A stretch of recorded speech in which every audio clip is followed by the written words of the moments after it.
Welcome to the fifth video of our weekly legal update series. This video contains important legal events from 30 November to 5th December 2020.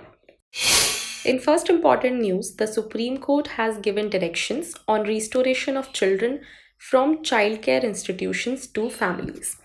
The Supreme Court has directed repatriation of children from child protection homes in 8 states back to their families only after compliance with the provisions of the Juvenile Justice Act.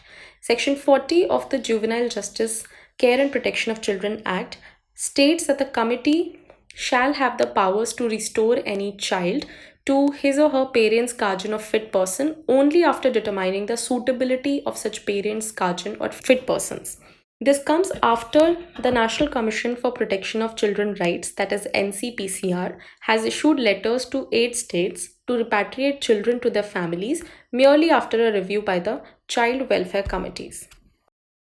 In second important news, the court has said that the provisions of EPF will also be made applicable to private security agency providing personnel to its client. The court, in the case of Panther Security Services Private Limited versus Employees Provident Fund Organization, has said that the Employees Provident Funds and Miscellaneous Provisions Act will apply to private security agencies as well if they meet the requirements of the EPF Act. The court has clarified that merely because the client pays money under a contract to these agencies and then these agencies pay the wages of such security guards, it would not make the client the employer of such personnel or security guards. In third important news, the Supreme Court has clarified that if no unnatural death has been established, then conviction under Section 304B of IPC cannot be sustained. In the case of Sandeep Kumar versus State of Uttarakhand, the court has clarified that if the cause of death has not been established as unnatural, then offences of dowry death under Section 304B of IPC is not made out. The court in this case thus set aside the conviction and life sentence awarded by the Uttarakhand High Court to 3 persons. In fourth important news, in a major important decision, the Supreme Court has said that victims of human rights violations have the right for CCTV footage of the interrogation. In the case of Paramveer Singh Saini versus Baljeet Singh, the Supreme Court has said that in cases of human rights violations by the investigation agencies like CBI, police, NIA, ED, etc., the victims have the right to get a copy of CCTV footage of interrogation. They also have the right to approach the State or National Human Rights Commission, Human Rights Court, or the Superintendent of Police, or any other suitable authority.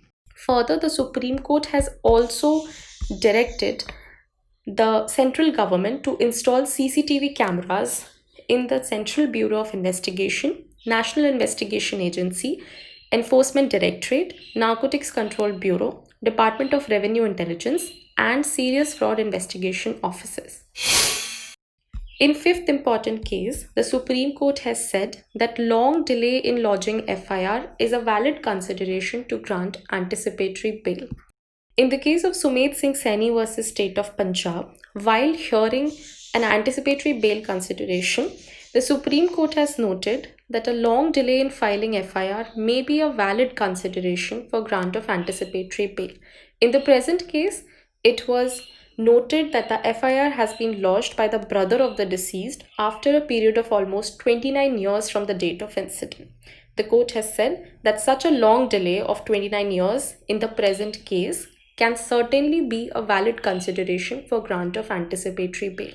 However, the court has clarified that what constitutes as long delay would always depend upon the facts and circumstances of each case. Lastly, in an important decision, the Supreme Court has said that GST will be levied on lotteries, betting, and gambling activities. In the case of Skill Lotto Solutions Private Limited versus Union of India, the Supreme Court has clarified that goods and services tax will be levied on the activities of lotteries, betting, and gambling. The argument in the present case was that lottery is in the nature of an actionable claim and therefore it does not fall under the definition of goods in Article 368, Clause 12 of the Constitution. To this, the court said that the Constitution framers were very well aware of the different definition of goods as existing in other laws, and therefore by providing an inclusive definition of goods in Article 366 Clause 12, the Constitution framers never intended to give any restrictive meaning of goods. Therefore, the Supreme Court has upheld levy of goods and services tax on the activities of lotteries, betting and gambling. This brings us to the end of our video. Please subscribe to our channel for more customized updates.